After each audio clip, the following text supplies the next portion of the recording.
Jeremiah said the heart is deceitful above all things and desperately wicked. Has that changed?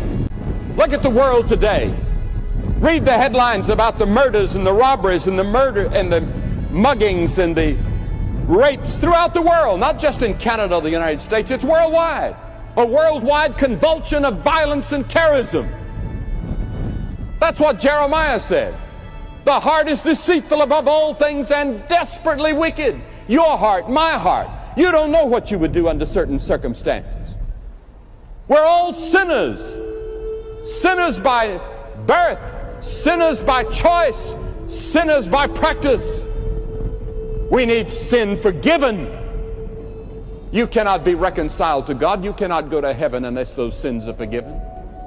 And God says, I can forgive you if you repent of your sin and receive my Son, Jesus Christ, as your Lord and Savior.